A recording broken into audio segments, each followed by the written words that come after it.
Nous allons aborder donc la dernière ligne droite de cette présentation, les comptes rendus.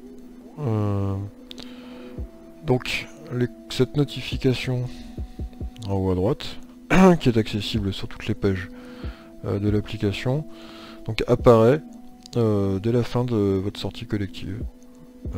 Donc elles peuvent se cumuler bien entendu. Là je peux voir que par exemple que j'ai 5 comptes rendus en attente. Donc c'est beaucoup du coup. Et vous suffit de cliquer dessus pour voir toutes les collectives où vous pouvez générer un compte rendu. Donc le cas de figure le plus simple, donc ici dans le cartouche de collective, je clique sur le bouton vert et générer le compte rendu. Donc le cas le plus simple c'est inscription en ligne. Vous avez déjà votre liste de participants. Vous n'êtes pas obligé de remplir ces parties-là s'il ne s'est rien passé, si vous n'avez rien à observer. La seule chose que vous avez à faire, c'est générer, modifier le compte rendu. Donc le compte rendu est enregistré et tous les chiffres sont donc accessibles dans les statistiques. Vous n'avez rien d'autre à faire, sauf bien sûr si vous voulez modifier quelque chose. Donc le cas de figure un peu plus compliqué, c'est vous avez une collective, donc elle est faite, vous voulez générer le compte rendu, mais c'était une collective où les inscriptions étaient hors ligne et vous n'avez pas fait votre liste de participants en amont. Il vous suffit de modifier donc le champ des participants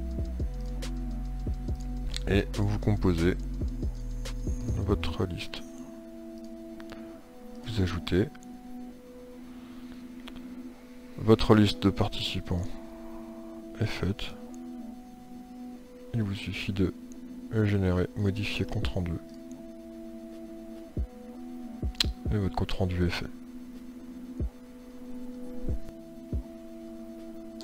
Alors, il peut être intéressant par la suite de savoir comment avoir accès à vos collectifs passés pour notamment modifier vos anciens comptes rendus, pour par exemple avoir accès à des collectifs qui auraient été annulés pour les reposter à une date ultérieure. Donc on va passer par les filtres avancés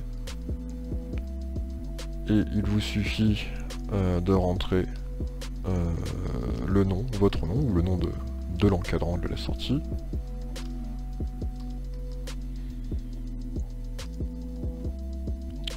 De choisir la période à laquelle a eu lieu la sortie, vous pouvez brasser large.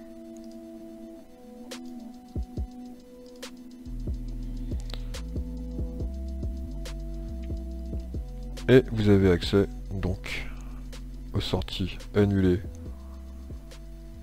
ainsi qu'aux sorties effectuées dont le compte rendu a été fait. Et il vous suffit de rappuyer sur le même bouton, donc modifier le compte rendu maintenant. Et vous pouvez modifier des informations, ajouter ou enlever des participants, remplir ces parties-là, enregistrer, si vous faites des modifications, et générer, modifier le compte rendu, et le compte rendu sera mis à jour, ainsi que les chiffres contenus dans la partie statistique. Alors, la partie statistique, nous allons y jeter un coup d'œil rapidement. Donc, les comptes rendus en eux-mêmes. Donc ici c'est un résumé, tous les chiffres ne sont pas affichés, nous affichons les chiffres les plus importants. Vous pouvez voir dans chaque activité la liste des comptes rendus. Lorsque c'est indiqué dans une couleur spécifique, par exemple ici en vert, nous sommes en canyoning, c'est-à-dire que c'est une école d'aventure, donc une sortie avec les jeunes. Vous pouvez trier ici, demander une période spécifique, genre si je veux savoir en novembre 2016, dans cette semaine-là.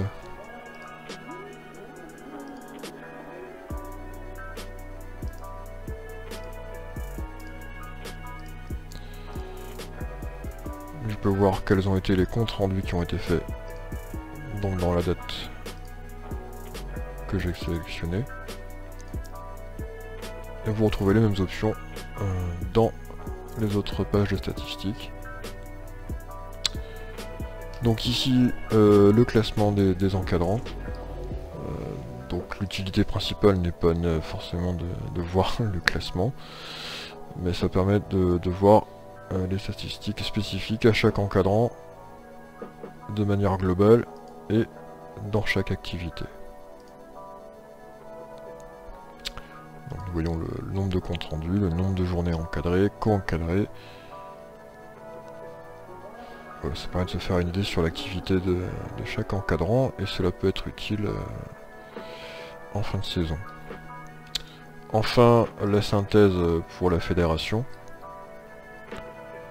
Donc ici, nous voyons répartis dans les différentes activités le nombre global de journées participants et de journées encadrants. Donc ces chiffres sont directement récupérés et calculés en base de données automatiquement à partir de tout ce qui a été enregistré sur chaque collective et conservé. Donc pour facilement comparer des périodes, et en fin de saison il vous suffit de récupérer ces chiffres pour les donner à la fédération.